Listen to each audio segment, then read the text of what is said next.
Good day, night, evening, whatever time it may be, ladies and gentlemen, and welcome to the first explorable path for the dungeon guide. We're going to be doing Ascalonian Catacombs Path 1, and this is the image I'll be using for the dungeons.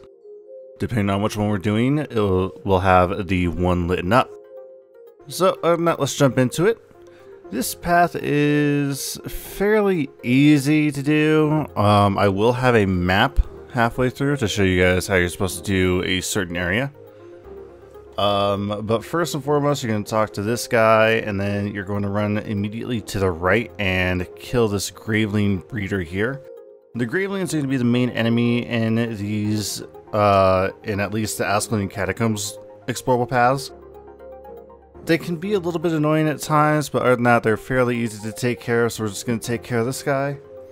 Now, the rest of my group is going to run forward, and I'm actually going to hold back here. The reason why this is you need one person to activate the story modes, or the paths, and there's one person you talk to.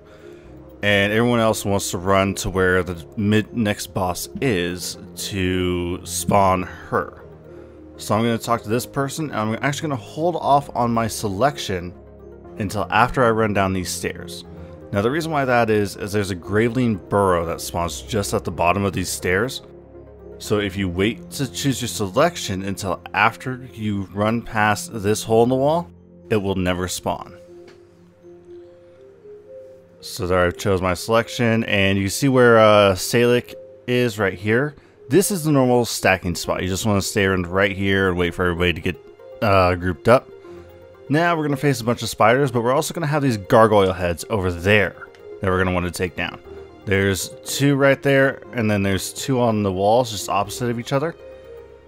You kind of want to take them down as quickly as you can. The fire does get annoying when you go to face this boss, and this boss is annoying. So we're going to take down the last of these spiders here, and the spider queen will spawn. Here she comes.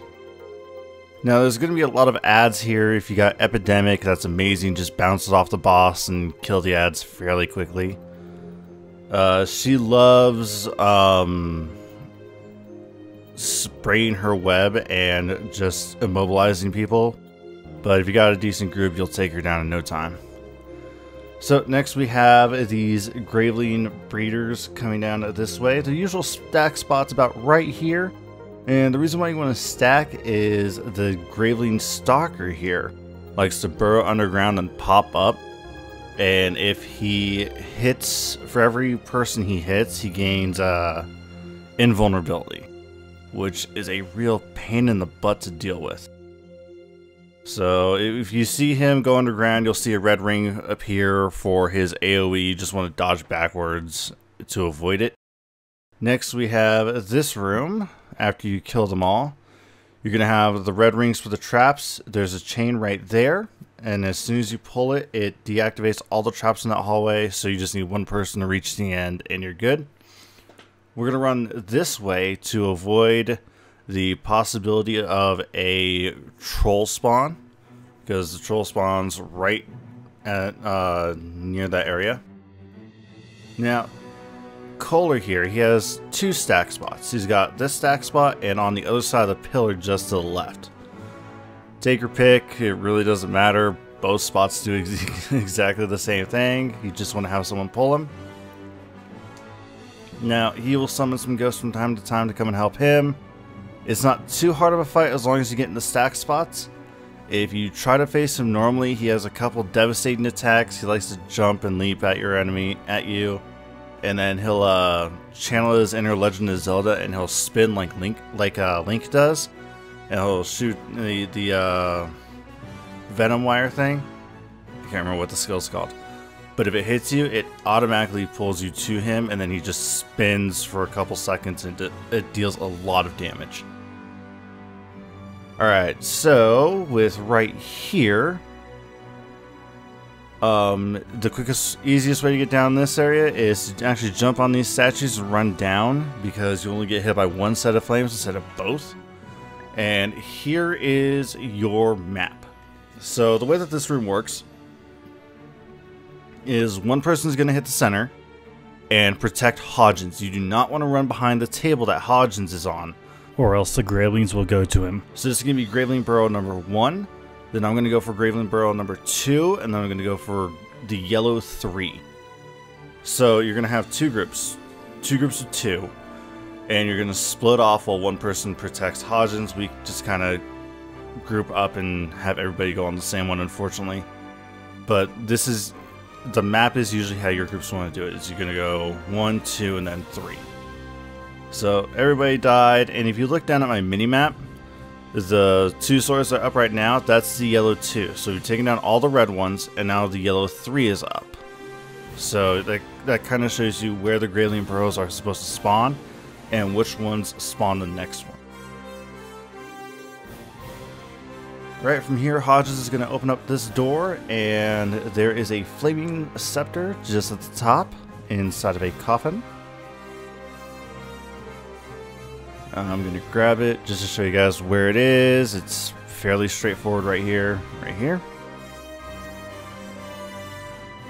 And once you are done with this part, seeing as we killed Kohler, we're just able to teleport to the Faux Fireheart waypoint.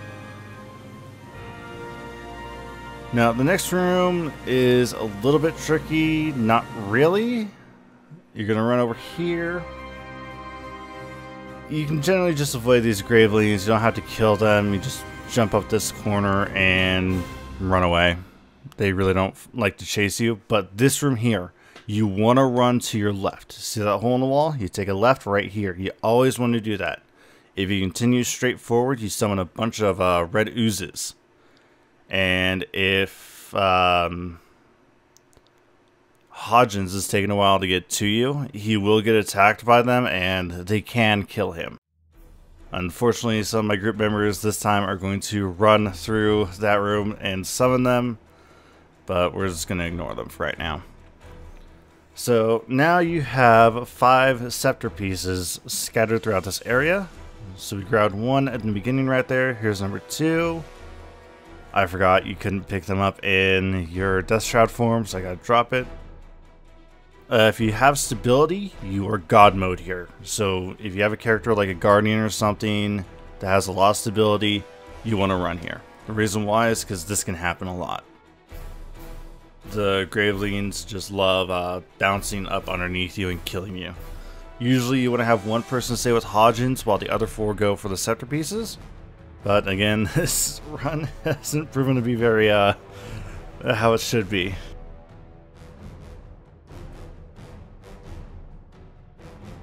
So last but not least, we're heading to the final boss, and we're going to have to run through all these gravelings here. Again, speed and stability are going to be your best friends, so I'm actually going to pop my Death Shroud here and run through this because of the stability on skill 3.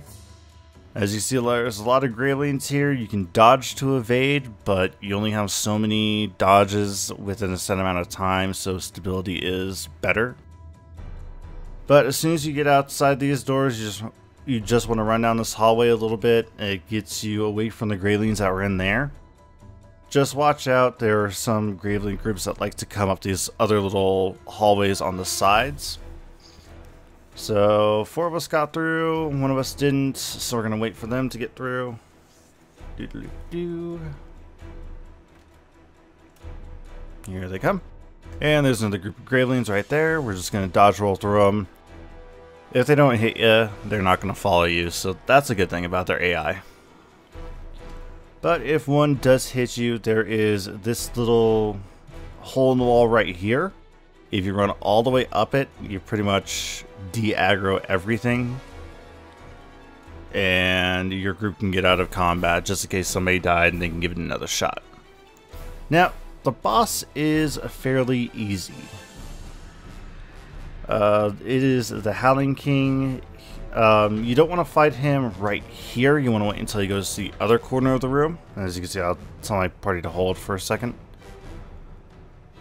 The reason why that is there are a bunch of gravelings that spawn as soon as you enter combat with him.